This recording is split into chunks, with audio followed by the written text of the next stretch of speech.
ராஜ்மோகன் அவர்கள் பண்பானவர், பழகுவதற்கு மிகவும் பாசத்திற்குரியவர், இதெல்லாம் தெரியும். விக்கிரவாண்டி மாநாடு நமக்கு தெரியும். உலகமே வியந்து பார்க்கக்கூடிய வகையில் மிகப்பெரிய ஒரு எழுச்சியை, புரட்சியை ஏற்படுத்திய ஒரு மாநாடு என்பது விக்கிரவாண்டியில் நடைபெற்ற முதல் மாநாடு. அந்த மாநாட்டிற்கு ஒரு 10 நாளைக்கு முன்பு சேலத்தில், மாவட்ட செயலாளர் குமாரன் உங்களுக்கு தெரியும், சேலத்தில் அரசியல் பயிலரங்கம் என்கின்ற ஒரு கருத்தரங்கம் ஒரு நாள் முழுவதும் நடைபெற்றது. அப்போ கட்சி நிர்வாகிகளிடம் யார் வந்து பேசினா நல்லா இருக்கும் அப்படின்னு ஒரு பெரிய பட்டியலை வந்து தலைவர் தளபதி அவர்கிட்ட கொடுக்குறாங்க. அப்போ ராஜ்மோகன் அண்ணன் வந்து நம்ம கட்சிக்குள்ள வரல, ஆனால் தீவிர ஆதரவாளர், தளபதியோட ஆதரவாளர். அந்த பெரிய பட்டியலில் தலைவர் முதலாக டிக்கெடித்த முதல் பெயர் அண்ணன் ராஜ்மோகன் அவர்கள். ஏன்னா எனக்கு தெரியும் அந்த நிகழ்வு நடக்கிறதுக்கு ஒரு 2 நாளைக்கு முன்பு, ஆனால் இதை சொல்லணுமா எனக்கு தெரியல, இருந்தாலும் நான் சொல்றேன். ராஜ்மோகன் அண்ணன் அப்பா அவருக்கு ஹார்ட் அட்டாக், மாரடைப்பு வந்துடுது, மருத்துவமனையில் அனுமதிக்கிறாங்க. அடுத்த நாள் சேலத்தினுடைய பயிலரங்கம், தளபதி வந்து ராஜ்மோகன் அவர்கள் தான் வந்து அந்த பயிலரங்கத்தில் பேசணும்னு டிக் பண்ணிட்டார். மற்றவங்க இருந்தால் என்ன சொல்லியிருப்பாங்க, அப்பாவுக்கு உடம்பு சரியில்லை, மருத்துவமனையில் இருக்கிறாங்க, என்னால் வர முடியாதுன்னு சொல்லியிருப்பாங்க. கண்ணியம், கடமை, கட்டுப்பாடு என்பதற்கு ஒரே உதாரணம் அண்ணன் ராஜ்மோகன் அவர்கள் தான். அப்பாவை மருத்துவமனையில் அனுமதித்து விட்டு இரவோடு இரவாக பயணம் செய்து அந்த சேலம் அரசியல் பயிலரங்கத்தில் ஒரு நாள் முழுவதும் பயிற்சி கொடுத்தாரு. இதுல ஒரு துயர சம்பவம் என்னன்னா, அந்த மாரடைப்புல சிகிச்சை பலனின்றி அண்ணனுடைய அப்பா இறந்துறாங்க. உண்மையிலேயே எனக்கு கண் கலங்குது. நான் கூட இருந்தேன் அந்த நிகழ்வுல, நான் அண்ணன் கூட இருந்தேன். அப்பானா ராஜ்மோகன் அண்ணனுக்கு அவ்வளோ உயிருங்க உண்மையிலே. அப்போ நாங்கள் தான் மருத்துவமனைக்கு போனோம். பொதுச் செயலாளரும் தலைவர் அவர்களும் வந்து ஃபோன் பண்ணி உடனடியாக போங்க அப்படின்னு சொல்லிட்டு, அப்போ அந்த இறுதி ஊர்வலத்துக்கு சென்றோம். தலைவர் அவர்கள் ஃபோனில் ஆறுதல் படுத்தினாங்க, பொதுச் செயலாளர் நேரில் வந்தாங்க. அந்த ஒரு தியாக உணர்வு இருக்குல்ல, அந்த தியாக உணர்வினால் தான் அண்ணன் அவர்கள் இன்று மிகப்பெரிய ஒரு உயரத்தில், உச்சத்தில் இருக்கிறார். அண்ணன் நீங்க கவலைப்படாதீங்க, அப்பா உங்களை மேலிருந்து ஆசீர்வதிப்பார். இவ்வளவு பெரிய ஒரு உச்சத்தில் நீங்க வருவதற்கு காரணம் அப்பாவினுடைய ஆசீர்வாதம் உங்களுக்கு இருக்குன, தொகுதி மக்களுடைய ஆசீர்வாதம் இருக்கு. அந்த அளவுக்கு ஒரு உணர்வு பூர்வமான ஒரு மனிதர். எந்த நேரத்தில் போன் பண்ணாலும் எடுப்பாருங்க.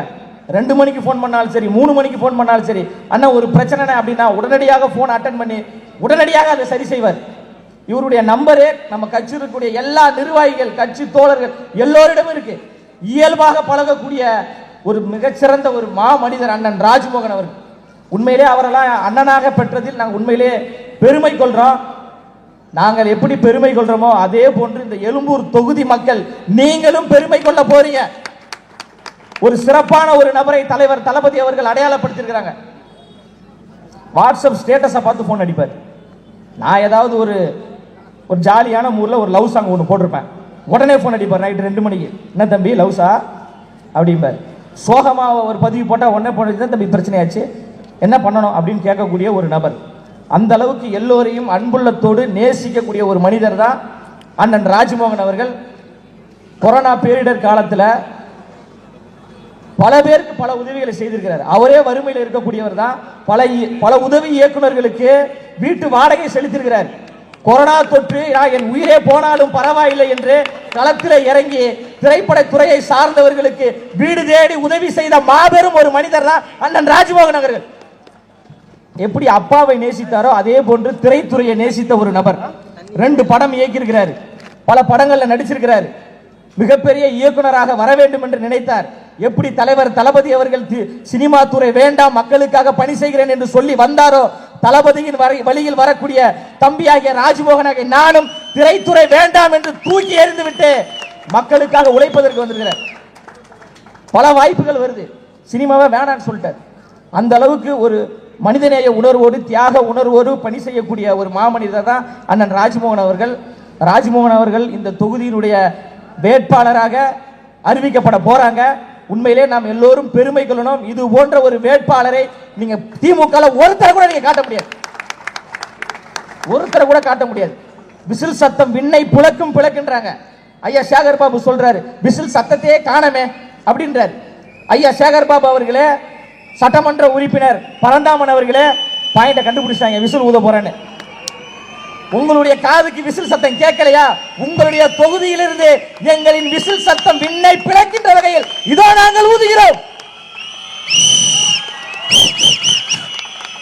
இந்த சத்தம் என்பது தீய சக்தி திமுகவை கூண்டோடு வீட்டிற்கு அனுப்பக்கூடிய ஒரு சத்தம். அந்த சத்தத்தின் குரலாக அண்ணன் ராஜ்மோகன் அவர்களுடைய குரல் இருக்கும். அதனாலதான் தலைவர் சொல்றாரு, அநீதி, அராஜகம், தில்லுமுள்ளு இவையெல்லாம் திமுக முதற்றே உலகு. ரொம்ப டயர்டா இருக்கீங்க, திரும்ப ஒரு வாட்டி சொல்லுங்க. அநீதி, அராஜகம், தில்லுமுள்ளு இவையெல்லாம் சேகர் பாபு முதற்றே உலகு.